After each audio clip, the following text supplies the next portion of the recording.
Boa noite, irmãos. Fiquem à vontade, sejam todos muito bem-vindos. Vamos dar sequência ao culto dessa noite por meio da pregação, seguindo a nossa série em 1 João, a série Até que Cristo seja formado em nós. Glória a Deus por esse momento, irmãos. Temos falado, como no culto passado, o privilégio de poder congregar, o privilégio de poder adorar. O Salmo de Davi, o Salmo 145, versículo 3, ele fala que grande é o Senhor, muito digno de ser louvado, a sua grandeza é incontável. Louvamos a esse Deus. Todas as vezes que nos reunimos aqui, temos a oportunidade de prestar essas orações que estão transformadas em canções, aqui essa noite. E glória a Deus por isso. Amém?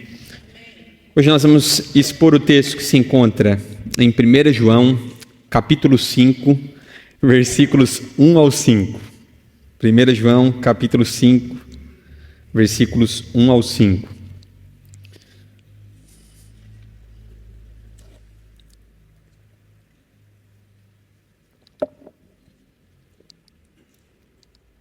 Diz assim: todo aquele que crê que Jesus é o Cristo é nascido de Deus. E quem ama aquele que o gerou, ama também o que dele é nascido. Nisto sabemos que amamos os filhos de Deus, quando amamos a Deus e praticamos os seus mandamentos. Porque este é o amor de Deus, que guardemos os seus mandamentos. E os seus mandamentos não são difíceis de guardar, porque todo o que é nascido de Deus vence o mundo. E esta é a vitória que vence o mundo, a nossa fé. Quem é o que vence o mundo, senão aquele que crê que Jesus é o Filho de Deus? Até aí. Vamos orar mais uma vez. Senhor, obrigado, Pai. Obrigado por mais uma noite. Obrigado pela Tua graça, pelas Tuas misericórdias que se renovaram mais uma manhã. Nós confiamos no Teu poder, nós confiamos no Teu Espírito Santo, que é aquele que nos transforma. É aquele que tem nos transformado em conformidade à imagem do Teu Filho.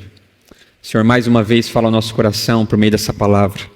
Alcança, Pai, os lugares do nosso coração onde o Teu Evangelho ainda não alcançou. Transforma-nos da maneira que Tu desejas, Pai. Completa em nós essa obra que ainda está inacabada. Em nome de Jesus. Amém. Irmãos, hoje, mais uma vez, João ele retoma um assunto que ele já vem abordando ao longo da carta. Nós já falamos sobre fé, nós já falamos sobre amor pelos irmãos.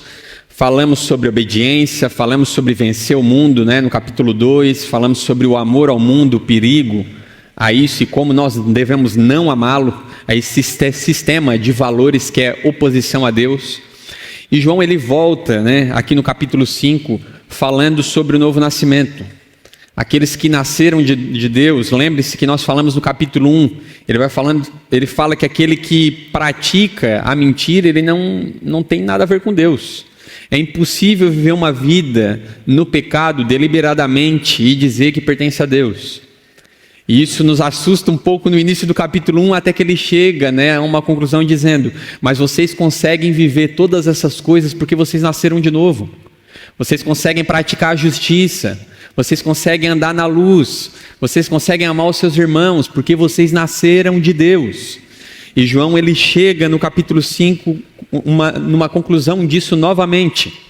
O novo nascimento, a doutrina da regeneração, nascer de novo, implica nessa transformação que nos leva a amar os nossos irmãos, nos leva a viver uma vida de obediência. Ele produz isso em nós. Então, nós vamos falar sobre algumas evidências do novo nascimento. E é sobre isso que vamos lidar essa noite. Para começar, irmãos, na nossa introdução, talvez você já tenha vivido um tipo de experiência assim. Você talvez está há muitos anos, distante já do colégio, como eu, e você lembra daquela pessoa que você estudou lá no terceirão, para ficar mais fácil, e você pensa, eu nunca mais vi aquele sujeito. Como que será que está esse cara, Como que será que está aquela menina, que gostava do RBD lá, que estudava na minha sala? E um dia você encontra essa pessoa, aí pelo centro da grandiosíssima Sara, ou pelo shopping Sarense, o Giasse ali. E você encontra essa pessoa e talvez você converse um pouco e começa a conversar com aquela pessoa e você vê que muitos anos passaram. E em 10, 15 anos, muita coisa muda. Aquela pessoa ela já tem família, ela já tem uma profissão, ela já mudou o corte de cabelo, é uma pessoa completamente diferente, provavelmente daquela que você conheceu. Talvez ela mora até em outra cidade, está aqui só de passagem vendo os pais. E são inúmeras mudanças. Mas se você passar um bom tempo com aquela pessoa, conversando com aquela pessoa, provavelmente você vai perceber uma coisa. No fim de tantas mudanças, ela continua a mesma. Alguma coisa ali ainda continua a mesma coisa. Não é que nada mudou, muita coisa mudou. Mas a sua maneira de pensar, a sua maneira de reagir diante das situações, os seus valores, as coisas que ela deseja, que ela almeja, né? Até os seus sonhos, talvez, vai ver que muita coisa continua igual.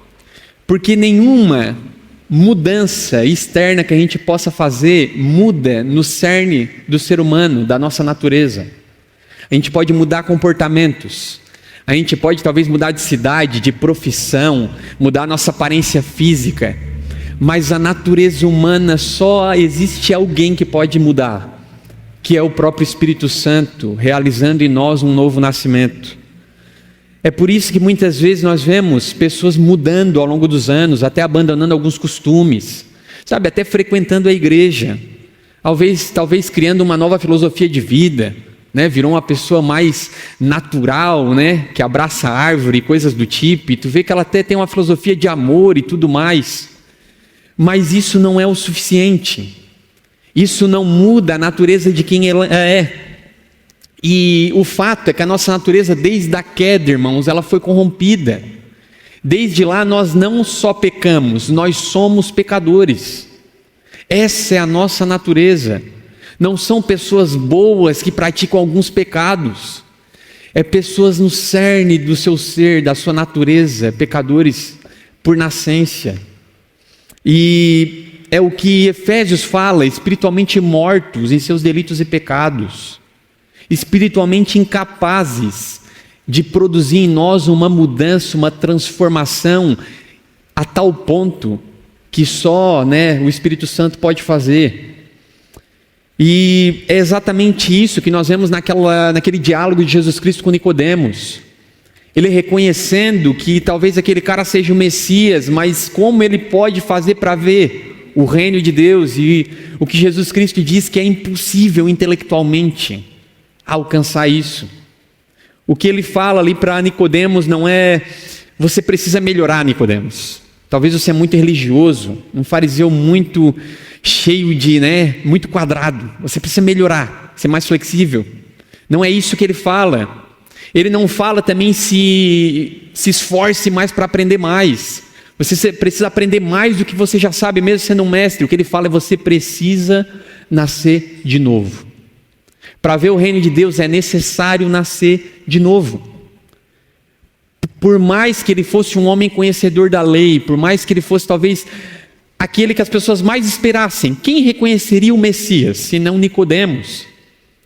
Mas é necessário nascer de novo, e é isso que o Evangelho faz. É isso que o Espírito Santo faz em nós. Não é apenas uma vinda para a igreja, não é apenas uma mudança de comportamento, mas o Espírito Santo ele nos transforma, ele nos regenera, ele nos dá um novo nascimento. E os frutos desse novo nascimento, as evidências, são esses que João está lhe dando aqui. Ele fala de fé, de amor e obediência, coisas que não podem ser produzidas por esforço, sem que se tornem extremamente cansativas ou limitadas. Mas o que ele fala é que esse novo nascimento produz algo em nós ao ponto de que a obediência ela é leve, ela não é penosa. Não são mandamentos que são extremamente cansativos de seguir. Não são mandamentos que querem extinguir a nossa felicidade, Nossa, passar para crente é penoso, é difícil. Não posso fazer nada que traz alegria, Tem gente que pensa que é isso, mas é ao contrário disso. é encontrar alegria nas coisas que são de Deus, nas coisas que trazem prazer em Deus. E é sobre isso que vamos lidar, com um novo nascimento que nos leva a enxergar a vida de uma maneira diferente, de ver este mundo de uma maneira diferente, de ver as pessoas que estão ao nosso redor de uma maneira diferente. Amém? Versículos 1 e 2 do capítulo 5. Quem nasceu de Deus, crê em Cristo e ama a família de Deus. Versículos 1 diz assim: todo aquele que crê que Jesus é o Cristo é nascido de Deus. E quem ama aquele que o gerou, ama também o que dele é nascido. Nisto sabemos que amamos os filhos de Deus, quando amamos a Deus e praticamos os seus mandamentos. Até aí. Todo aquele que crê que Jesus é o Cristo é nascido de Deus. Observem, irmãos, cuidadosamente a ordem do que João está dizendo. Todo aquele que crê nasce de Deus. A fé é uma evidência do novo nascimento. O novo nascimento, ele é algo que é antecedente à fé. A fé procede do novo nascimento. O nascimento vem primeiro. Nós somos regenerados e a partir daí depositamos a nossa fé em Jesus Cristo. Então o que ele diz é todo aquele que crê, todo aquele que professa a fé em Jesus Cristo. Esse Jesus Cristo que é nascido de Deus, o que falamos ao longo dessa carta, incansavelmente. O Jesus Cristo da Bíblia, não aquele que os falsos mestres pregavam, não aquele que o evangelho diluído, muitas vezes dos dias de hoje, adaptado, prega por aí um Jesus Cristo woke. Não é esse Cristo das Escrituras. Todo aquele que professa a fé nele, ele é nascido de Deus. Você só crê e deposita fé nele porque você nasceu de novo. Nós não nascemos de novo ou fomos regenerados porque você tinha muita fé ou algo do tipo. Mas o que João está dizendo é: a nossa fé é um fruto visível do novo nascimento. E essa ordem ela é muito importante, porque não começa em nós a salvação, não começa em nós o processo de regeneração, ele começa em Deus. É Deus que nos dá nova vida, é Ele que pega o Gustavo lá, nos seus delitos e pecados, morto, espiritualmente incapaz de se achegar a Ele, e pela sua graça e misericórdia me dá nova vida, me atrai com cordas de amor e decide pela sua soberania colocar uma nova vida ali, me fazendo nascer de novo, me fazendo caminhar um rumo diferente de antes. E aí sim começa esse processo de transformação. Eu começo a olhar para Jesus Cristo e eu creio nesse Cristo que morreu por mim. Eu creio nesse Cristo que é o Deus que veio à terra. E aí começa esse processo lindo de transformação nosso, de nos tornarmos cada vez mais parecidos com Cristo, de começarmos a amar as coisas que são de Deus, de começarmos a ver o que Deus exige de nós não como um fardo pesado, mas como um processo de obediência daqueles que amam e querem agradá-lo. A regeneração ela precede, e não só precede, ela torna possível a fé. Isso é importante, irmãos, que nós lembramos daquele diálogo de João 3. Aquele que não nascer de novo não pode ver o reino de Deus. Precisamos nascer de novo para que tenhamos fé, porque senão, você vira para o cara do lado e fala: mas, meu irmão, como é que esse cara não acredita em Deus, Eu falo para ele, é tão simples, é tão fácil, olha aí, eu escutei a primeira vez, eu já entendo tudo. E às vezes a gente acha que a gente intelectualmente é a pessoa mais capaz do mundo. E talvez, irmãos, até você tenha, pela graça de Deus, um certo desenvolvimento intelectual diferente dos demais. Talvez você seja um gênio aqui presente. Ou talvez não, Mas o que nos leva a pessoas que vivem uma vida com Deus, que professam a fé em Jesus Cristo e buscam viver em santidade, é o fato de Ele ter nos regenerado. É o fato de Ele ter nos feito uma nova vida em Cristo Jesus. E isso é graça. Isso é algo que começa em Deus. Não é mérito nosso, não é porque ele olhou para você e você era brilhante. Eu vou salvar esse cara. Não tem como não salvar ele. Ele vai acabar com a Sara. Esse cara é fantástico. Não foi por isso, apesar de que nós tenhamos muitas qualidades, dons que Deus nos deu, mas foi pela sua graça. Foi pelo seu amor eterno. E graças a Deus por isso. Perceba que isso muda completamente a perspectiva da nossa salvação. Porque a nossa esperança não repousa mais na nossa força, na nossa decisão, mas repousa na graça de Deus. Porque aquele que operou essa nova vida em nós é aquele que promete que vai completar a boa obra que ele começou. Então, se ele nos deu nova vida nele, ele há de completar a sua obra até o fim. Ele há de nos manter perseverantes, graças a Deus por isso, irmãos. E ele continua dizendo, ele não para na fé, ele diz: em quem ama aquele que o gerou, ama também o que dele é nascido. O raciocínio aqui simples e ao mesmo tempo profundo de João. Quem ama o Pai naturalmente ama seus filhos. Ele vem, nos amassando e nos enchendo com essas evidências da transformação, do novo nascimento. É natural, é impossível, nós dizermos que amamos a Deus e não amamos nossos irmãos. Irmãos, mais uma vez, como temos falado ao longo de vários domingos, por mais que seja de forma imperfeita, por mais que a gente tenha algumas dificuldades ainda, é um fato que ainda somos pessoas que lutam contra os nossos pecados. De longe ainda não somos aquelas pessoas que gostaríamos de ser. Ainda não somos exatamente em imagem e semelhança perfeita de Jesus Cristo, longe disso. Ainda lidamos com dificuldades de relacionamento. Ainda temos conflitos.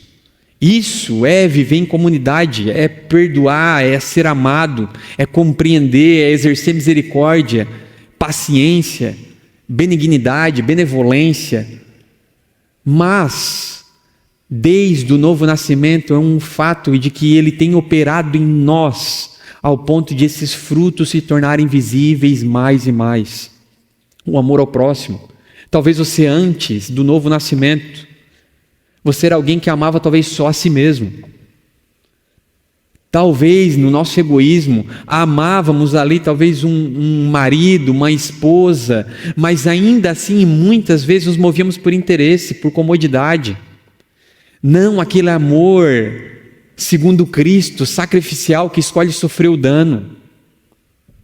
Muitas vezes egoísta, muitas vezes interesseiro, muitas vezes cobicioso, invejoso. E o que João diz é que aquele que ama, quem o gerou, ele ama também quem dele é nascido. Se amamos a Deus, mais uma vez, a incoerência daqueles que amam a Deus e não amam seus irmãos. Se amamos a Deus, também pertencemos a essa mesma família. Também pertencemos à mesma fé desses irmãos. Somos aqueles que olham para essas pessoas e, pela graça de Deus, vamos vê-las na eternidade. É a família que Deus nos deu. É os irmãos que Deus nos deu para caminharmos. É lógico que oramos e queremos ver que todos aqui estejam lá, e essa é a nossa esperança, que nós possamos nos encontrar lá. Irmãos, como podemos ter alguma inimizade ao ponto de não nos relacionarmos se vamos conviver com essas pessoas por resto da nossa vida? Mais que isso, porque são filhas do mesmo Deus, porque professam a mesma fé. Irmãos, é incompatível com uma fé que é depositada nesse Deus não viver uma vida que não reflete no amor ao próximo. É isso que ele está nos dizendo, é uma consequência natural do novo nascimento. Nisto, sabemos que amamos os filhos de Deus, quando amamos a Deus e praticamos os seus mandamentos. Agora ele afirma aqui que sabemos que amamos os irmãos quando amamos a Deus. Parece um pouco contraditório, mas de forma alguma. existe um amor verdadeiro aos irmãos. Existe um amor verdadeiro a Deus. O que ele está dizendo é que as duas coisas caminham juntas. Todo amor horizontal, ele procede de um amor vertical. É impossível amar os meus irmãos de forma segundo Deus, sem que eu ame a Deus. Mas se é possível amar os meus irmãos, é porque existe o amor de Deus em nós. Todo relacionamento que vem de Deus, esse novo nascimento que nos dá uma nova vida em Cristo, que nos permite viver um relacionamento com Deus. Porque não é, irmão, só a salvação, como falamos aqui incansavelmente, agora espere o dia. Até lá vá vivendo aí que um dia vai chegar. É muito mais que isso. O novo nascimento, ele nos deu uma nova vida com Cristo, ao ponto de podermos chamá-lo ele de irmão, ao ponto de poder chamar Deus de Pai, ao ponto de poder chegar no meu quarto e orar todos os dias, ou no meu carro, ou seja lá onde eu estiver. Antes, uma comunhão que era separada por meio do nosso pecado, hoje nós temos um vivo e novo caminho, chamado Jesus Cristo, que nos conectou de novo em um relacionamento com Deus. Por isso, hoje nós podemos ter esse relacionamento com Deus. E o que João está dizendo é que esse relacionamento, esse amor vertical nos leva a um amor horizontal, a um amor pelos nossos irmãos. Para ele, nascer de novo significa, ao mesmo tempo, receber um novo pai e receber uma nova família. Irmãos, diante de uma cultura que valoriza uma espiritualidade nos dias de hoje, individualista, às vezes nós vamos ver muitos discursos que dizem: não, eu amo Deus, mas eu não gosto de igreja. Eu amo Deus, tenho muita fé, mas eu não gosto de ir em igreja, conviver com as pessoas, crente, pastor ladrão, um monte de coisa. E daí outras pessoas, não, a minha fé é aqui, eu e Deus, eu oro em casa e tudo mais. O que João está dizendo em toda a sua carta é que ele não conhece esse tipo de cristianismo. Não existe esse tipo de cristianismo.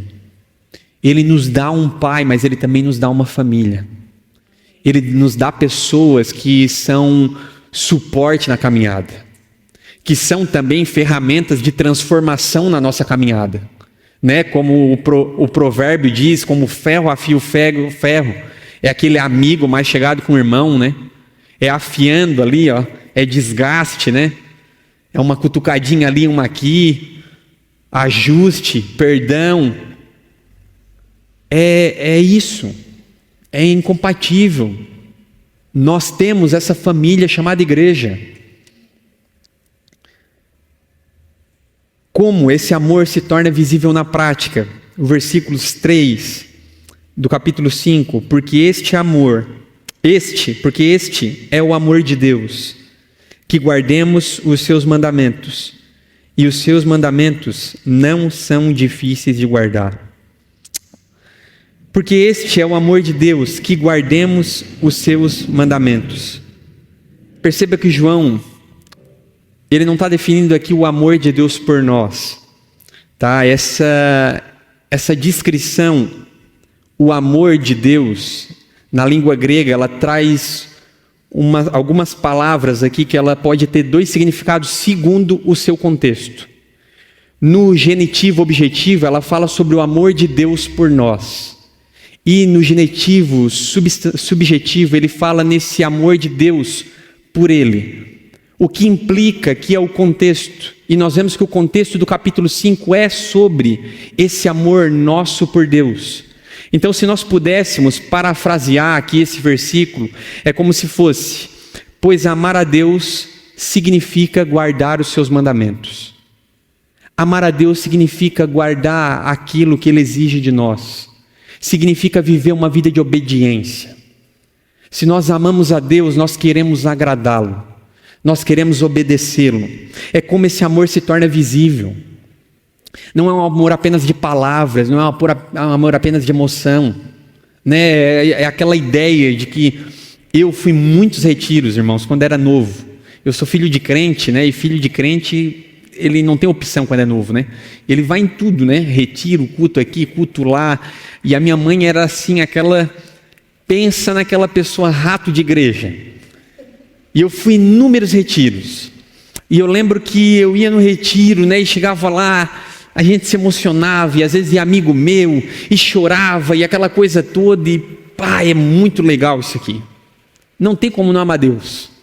E chegava, na volta para casa na segunda-feira, era um balde de água fria, né? Porque a vida ela estava um pouco desconectada daqueles momentos no retiro. E a realidade é que passava a bastar alguns dias, né? Algumas semanas, e a vida ela já tinha voltado ao seu fluxo normal. E muitas vezes, na verdade, eram como experiências com Deus, são como aquelas minhas ali naquela época. Muito um mover genuíno, mas ao mesmo tempo emocionalismo, sabe? Eu tinha um discurso ali muito emotivo, dizendo, não, agora a partir daqui a minha vida vai ser outra, né? Acabou, né? Vai ser diferente. A realidade é que ela se tornou muito pior depois. Mas era um discurso ali, né, com inúmeras promessas, e na segunda-feira, onde o bicho pegava, era desconectado, era uma pessoa que não tinha nascido de novo. Era uma pessoa que talvez vivenciou algumas experiências ali, mas não conhecia a Cristo. E a palavra aqui, por meio dessa carta de João, o que ela nos diz é que isso é uma evidência. Não existe discurso de amor a Deus que não seja replicado na prática. Aqueles que nasceram de novo, eles buscam viver uma vida de obediência. Essa é uma evidência. Queremos agradar a Deus. Ele nunca separa o amor da obediência ao longo de toda a sua carta. Muito pelo contrário, são duas coisas que caminham juntas. E ele completa, né, esse versículo dizendo: e os seus mandamentos, eles não são difíceis de guardar. E talvez você esteja perguntando, como assim, né, cara? Como que não é difícil obedecer? Lutar contra o pecado é fácil. Eu estou vivendo errado, então, né? É difícil até orar, Musta. É difícil até ler. Tu imagina viver neste mundo caído.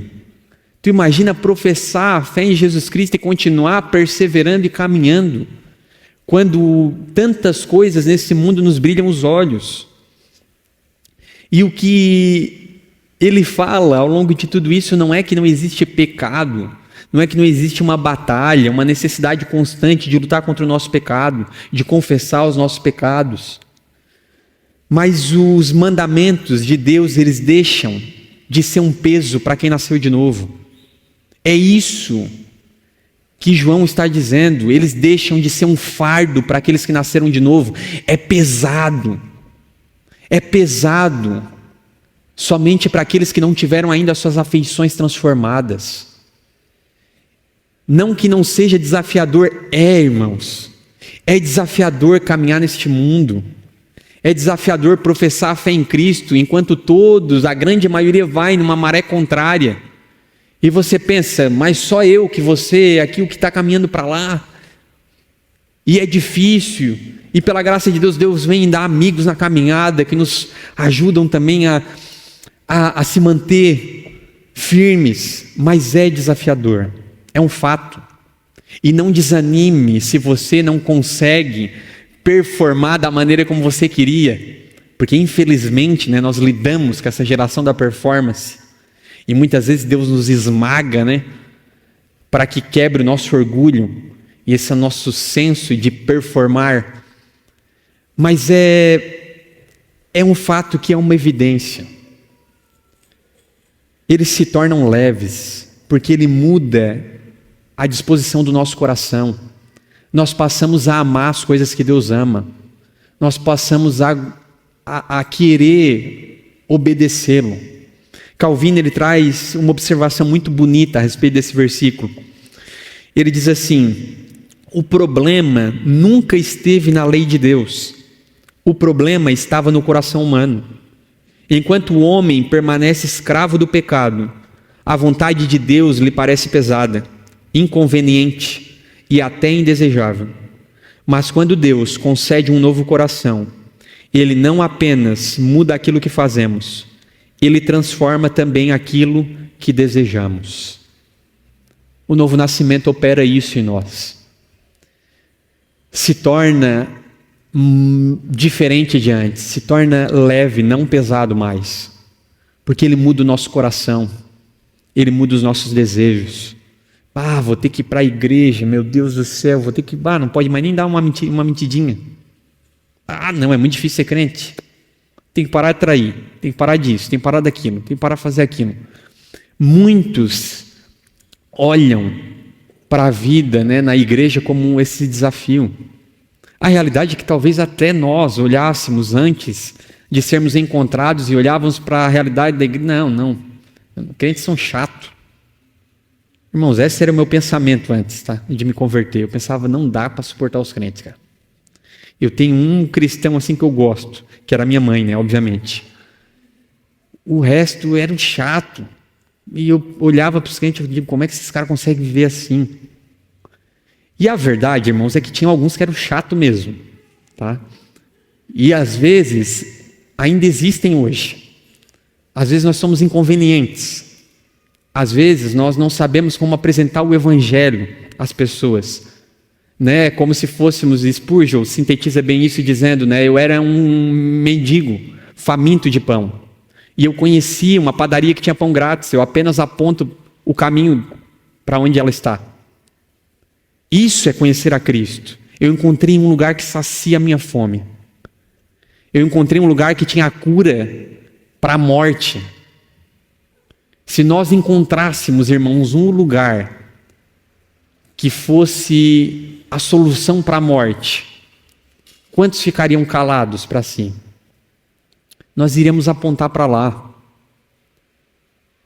E muitos, às vezes, tornam um pouco mais difícil a chegada das pessoas até Cristo, colocando inúmeras coisas que Ele não exige na sua palavra, inúmeras regras, inúmeras exigências que nem o próprio Cristo exigiu, tornando muitas vezes o Evangelho mais uma religião farisaica, como eram nos tempos de Jesus, como aqueles homens que usavam largos filactérios, arrotavam espiritualidade, mas como o próprio Jesus disse, eram sepulcros caiados, podres por dentro, vazios, em nenhum momento transpareciam as belezas de Cristo.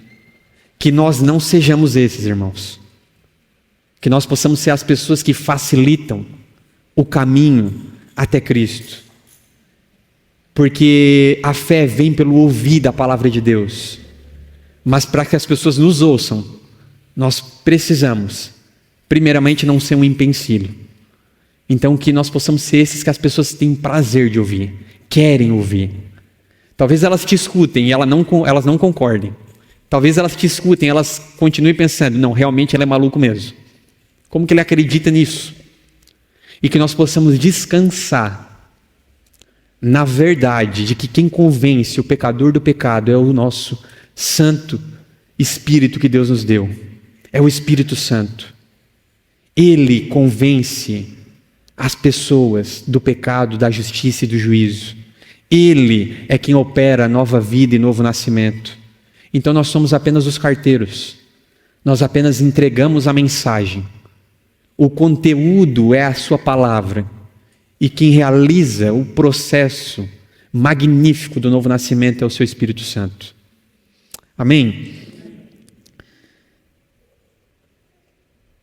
Vivemos, irmãos, uma cultura que ela associa liberdade com ausência de limites. E quanto menos regras, quanto mais livre a pessoa acredita ser, parece que é melhor para ela. Essa maneira de pensar muitas vezes influencia a maneira como vemos a vida cristã. E nós precisamos enxergar de uma maneira diferente segundo o que nós aprendemos aqui. É como se Deus estivesse ali tentando, tirar de nós tudo aquilo que traz felicidade por meio de tantas regras. E o que João está dizendo é completamente ao contrário. João nos mostra exatamente o oposto disso. Quem nasceu de Deus aprende a enxergar os mandamentos como uma expressão de cuidado e sabedoria de Deus. É como eu pegar para o meu filho ali e eu coloco ou falo algumas coisas para ele: bem, vai por aqui, sabe, bem, não faz isso, isso aqui não vai ficar legal, isso aqui não vai ser bom para ti, siga por esse caminho aqui, vá por lá. E nenhum daquelas direções que eu estou dando para ele é algo egoísta ou projetando algum tipo de sonho. Não. Eu estou vendo que ele está tomando um caminho danoso, que vai levar ele a um caminho extremamente prejudicial, e eu venho e corrijo ele. Talvez ele não vai gostar muito, né? Talvez ele vai ser meio birrento, e muitos de nós somos assim com Deus, né? Às vezes ele toca em coisas que não queremos abrir mão, às vezes ele exige de nós, né? Abandonarmos certos pecados que muitas vezes são pecados de estimação no sótão do nosso coração. Mas todo filho que conhece o seu pai e acredita no quanto o seu pai o ama, ele entende que por meio daquelas orientações o seu pai, ele quer o seu bem. Ele entende que no fim eu quero o bem dele. A algum momento, na medida que ele vai crescendo, ele vai olhar para os anos que passaram, ele vai olhar para tudo que a mãe e o pai dele fizeram, e ele vai olhar, ele vai lembrar disso. E ele vai ver todo o esforço, né, tentando o conduzir no Evangelho, tentando o conduzir na palavra de Deus. E se Deus assim permitir, Deus quiser, algum dia o bem, vai professar a fé no mesmo Deus dos seus pais. E ele vai olhar e, eles queriam o meu bem, mesmo nas vezes que eu achava que eles eram chatos, sabe, mesmo nas vezes que eu achava que, o pai e a mãe, eles, não dá, eu sei o que é bom para mim. Todos nós já passamos por isso, né? E todos nós escutamos a mesma frase que hoje nós falamos para os nossos filhos, né? Um dia a gente vai crescer, né, obviamente, e a gente vai ver que principalmente, né, eu já estou me programando para a adolescência. Acredito que vai ser uma fase, né? Espero que não seja tão desafiadora quanto eu fui, mas talvez seja, né? A gente é o mais inteligente do universo, né? A gente é o mais maduro do universo, o mais experiente do universo. Tudo a gente sabe, tudo a gente tem certeza, e tudo, né, nunca tem um fim, né? Sempre a primeira paixão ela vai ser para a vida inteira, e depois vem mais 100, mais ou menos. E inúmeros desafios. E é inevitável, irmãos, o tempo passar e a gente vê que por mais que os nossos pais tivessem falhas, em meio ao seu amor, eles desejavam nos guiar no melhor caminho possível. E é exatamente isso que Deus faz, por meio das suas ordenanças, por meio dos seus mandamentos. A melhor vida que nós poderíamos esperar para nós é uma vida de obediência a Deus. É uma vida segundo a sua palavra. É uma vida pautada na verdade, praticando a justiça, vivendo uma vida de comunhão com Deus.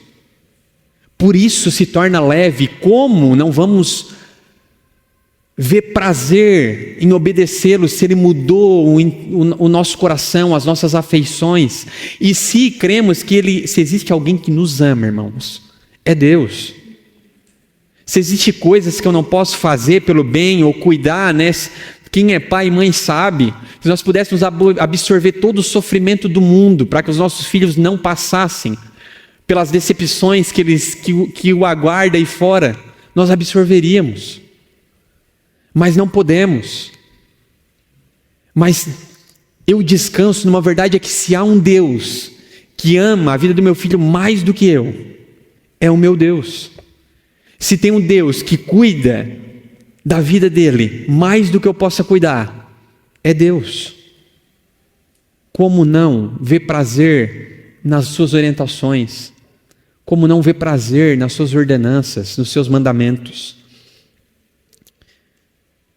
E por último, quem nasceu de Deus vence o mundo pela fé. Versículos 4 e 5. Porque todo o que é nascido de Deus vence o mundo. E esta é a vitória esta é a vitória que vence o mundo, a nossa fé. Quem é o que vence o mundo, senão aquele que crê que Jesus é o Filho de Deus?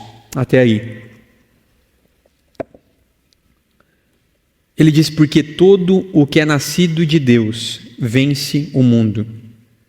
Ele não diz, todo aquele que se esforça ao máximo vence o mundo. Ele também não fala, todo aquele que é forte. Esse cara, ele é fera demais.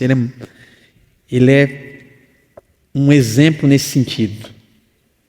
Ele fala, todo aquele que é nascido de Deus é o que vence o mundo. Todo aquele que nasceu de novo. E o mundo, lembrem-se do capítulo 2, versículo 15, 17, representa todo aquele sistema de valores que se opõe a Deus. Concupiscências da carne, concupiscências dos olhos, a soberba da vida. Aquilo que ele falou para nós não amarmos. Aquele que vence este mundo é o que é nascido de Deus. Nós enfrentamos lutas, tentações no tempo presente. Enfrentamos desafios e vamos enfrentar saindo daqui hoje, na nossa mente.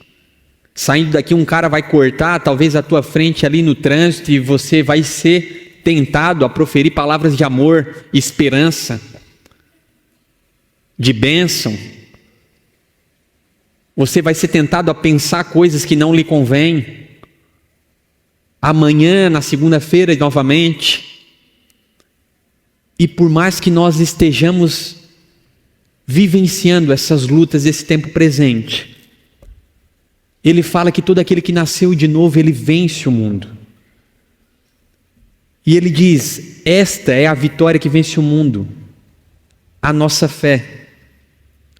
Por mais que nós continuamos batalhando, a nossa fé vence o mundo. E essa versículo, essa parte, ela pode ser muito mal compreendida. Porque a fé que vence o mundo é aquela que está unida ao seu objeto. É onde está depositada a nossa confiança. Ela pode ser compreendida porque talvez você pense, não, realmente eu sou uma pessoa de muita fé, Eu sou uma pessoa muito cheia de convicção, de confiança. Lembre daquele exemplo que eu dei na semana passada, do Mike, aquele cara esbelto, forte. Como ele não conseguiria levantar aquela cadeira de 1 quilo? É óbvio que ele tem capacidade de levantar aquela cadeira. Ele tirar a cadeira do chão não está no quanto somente eu confio nele. Não está na qualidade da minha confiança. Eu tenho um pouquinho de dúvida, talvez.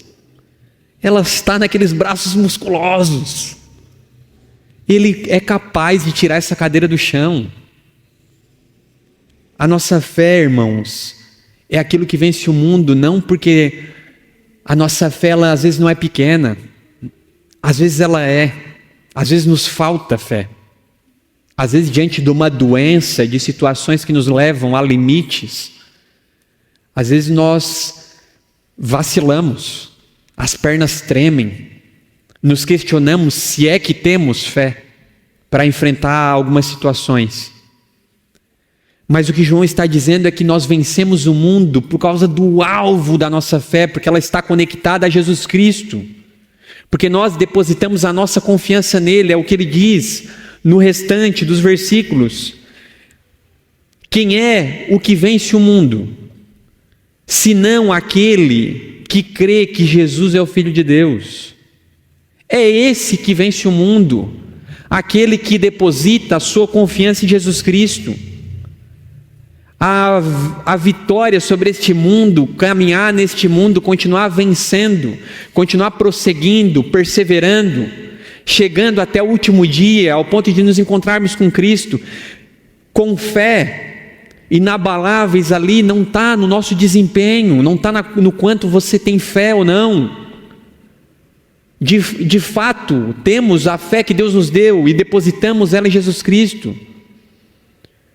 Mas o que nos faz vencer este mundo, esse sistema que se opõe a Deus, é onde nós depositamos essa confiança. E se você depositar essa confiança na sua força, na sua responsabilidade somente, na sua capacidade de obedecer a Deus, você vai se frustrar. Você vai ver o quanto nós somos limitados, o quanto isso é incapaz de nos levar. Irmãos, amanhã já está pesado demais já. Amanhã está pesado de vir servir na igreja, amanhã está pesado de ir ir no PG. Ontem nós estávamos conversando, eu e um irmão, e ele falando que tem um cara que vem de Canela, no Rio Grande do Sul, num PG aqui em Criciúma, durante a semana. Eu acho que dá 3 horas de carro aí, que tem quem é mais da pegada da sol, assim, um pezinho pesado. Umas 3 horinhas de carro. Mas o cara vem de Canela num PG. Pai, isso é um tapa na cara nosso. Porque, irmãos, todos nós aqui em algum momento da semana, hoje está frio, né? O dia foi cansativo, está puxado. Não, Deus sabe. Né? A gente às vezes fala coisas do tipo, né? Ô Senhor, ainda bem que tu é misericordioso. E é fato, irmãos, às vezes estamos cansados.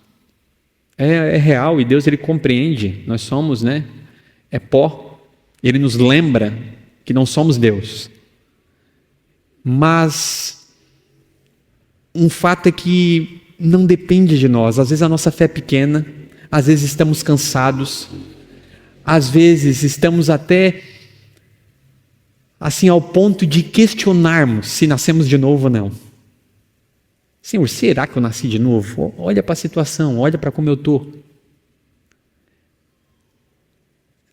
Parênteses, né? Não aquelas situações que nós escolhemos, né? E tomamos decisões que nos levam a algumas enrascadas por aí.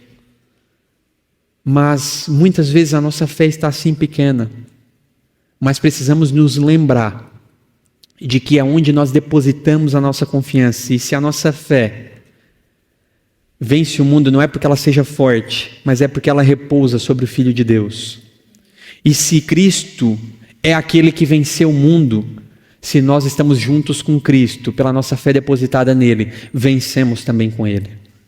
É isso que João está dizendo. Nós continuamos caminhando, nós continuamos vencendo este mundo, porque continuamos confiando naquele que venceu o mundo, porque continuamos depositando a nossa confiança naquele que nos lava pecados, continuamos confiando naquele que levou sobre si aquela ira que era depositada sobre nós, que levou sobre si toda a culpa, aquele que nos fez mais brancos que a neve.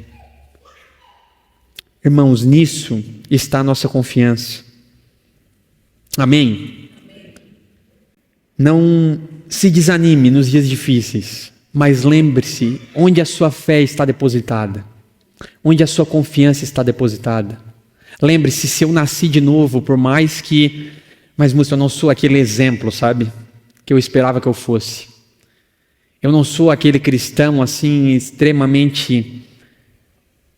Confie naquele que é o que começou a boa obra, ele é capaz e fiel para completá-la. O que João está dizendo é: se você nasceu de novo, dia após dia, Deus tem nos transformado ao ponto de que amamos os nossos irmãos. Dia após dia, Deus tem nos transformado ao ponto de que se torna leve obedecê-lo. Dia após dia, Ele tem nos transformado ao ponto de que nós depositamos mais e mais a nossa confiança nele.